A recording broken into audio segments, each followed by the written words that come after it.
Olá! Já parou para pensar que para se comunicar bem é como ter uma caixa de ferramentas? Pois é exatamente isso que a gente vai explorar agora. Vamos juntos desvendar os 5 modos do discurso, que são basicamente a estrutura secreta por trás de qualquer texto. O que faz, por exemplo, um romance ser tão diferente de um manual de instruções? Ou uma receita de bolo ser completamente distinta de um artigo de opinião, mesmo usando palavras parecidas? Parece até mágica, mas não é. Existe uma arquitetura, sabe? Uma lógica por trás de tudo. E é essa lógica que a gente vai investigar.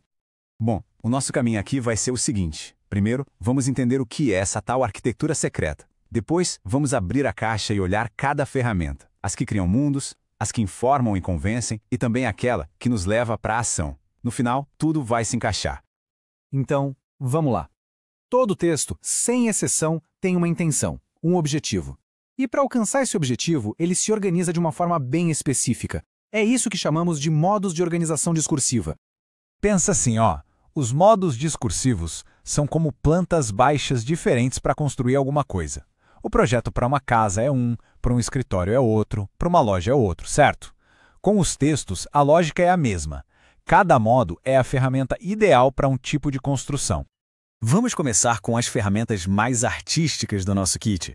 Aquelas que nos permitem pintar cenários e contar histórias só com palavras. Estou falando da descrição e da narração.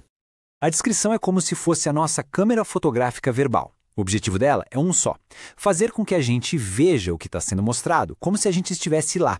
É a ferramenta que nos transporta direto para dentro da cena. E como ela faz essa mágica? Usando e abusando de adjetivos para dar cor e forma e de advérbios para dar movimento. Ela apela para os nossos 5 sentidos. Uma boa descrição pode ser super técnica, como num lauda, ou pode transbordar de emoção, como num poema. Agora, se a descrição é uma foto, a narração é o filme. Aqui as coisas acontecem, o tempo passa. Narrar é a arte de contar uma história, de mostrar a evolução dos acontecimentos. E para uma narração funcionar, a gente precisa de alguns ingredientes essenciais. Um personagem, fazendo alguma coisa, que é o enredo, em algum lugar, que é o espaço, e ao longo de um certo tempo. E os verbos de ação? Eles são o motor que empurra essa história para frente. Então, para ficar bem claro, a descrição congela um momento e pergunta: como é isso? Já a narração, por outro lado, mostra uma sequência de momentos e pergunta: o que aconteceu? É a diferença entre um retrato parado e um filme de ação. Ok, deixando a criação de mundos um pouco de lado, vamos pegar agora as ferramentas do pensamento, aquelas que usamos para apresentar ideias e defender pontos de vista. Bem-vindos ao mundo da exposição e da argumentação. A exposição é o professor da nossa caixa de ferramentas. A missão dela é simples e direta: informar, explicar, esclarecer. Pensa num livro didático ou numa notícia de jornal. O objetivo não é que se concorde, mas que se entenda o assunto. É por isso que a linguagem aqui é bem direta, bem objetiva, as palavras são usadas no seu sentido literal, sabe? E o tom é neutro e impessoal. O foco é 100% no conteúdo, sem espaço para opiniões. Já a argumentação, ela é o advogado do nosso kit. A intenção aqui não é só que a gente entenda, é que a gente concorde. Ela tem um lado, uma tese e vai usar todas as armas para convencer de que aquela ideia é a correta. E para construir um caso forte, a argumentação usa o quê? Evidências, dados, exemplos, raciocínio lógico. Um bom texto argumentativo não só defende os seus pontos, como também já antecipa as críticas e as destrói. É um verdadeiro debate no papel. Então, o ponto crucial é este.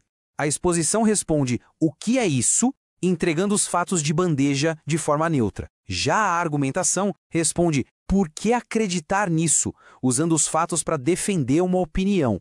Uma busca a clareza, a outra o convencimento. Certo. Já vimos como criar mundos e como debater ideias. Agora, vamos pegar a ferramenta mais direta e prática de todas, aquela feita para gerar uma ação no mundo real. É a injunção. O texto injuntivo é o nosso manual de instruções. Ele não quer descrever nada, nem contar uma história, nem convencer. O objetivo dele é que algo seja feito. Simples assim. Desde montar um móvel até seguir uma receita de bolo ou obedecer uma placa de trânsito. E a força dele está na simplicidade. A injunção funciona como uma sequência de comandos bem diretos, usando verbos no imperativo. Faça, pegue, conecte. É a linguagem da ação, pura e simples. Bom, exploramos as 5 ferramentas da nossa caixa. Agora é hora de juntar tudo e entender por que dominar esse kit é o verdadeiro segredo para uma comunicação eficaz. E aqui está o pulo do gato. Isso não é só teoria de livro, não.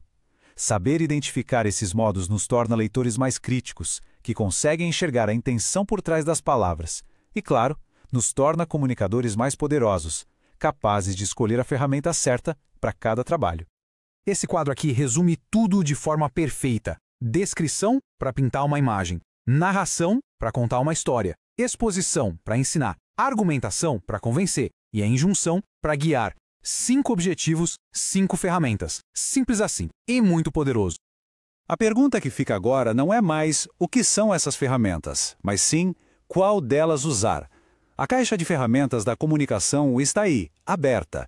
O desafio agora é escolher a melhor peça para construir a próxima mensagem.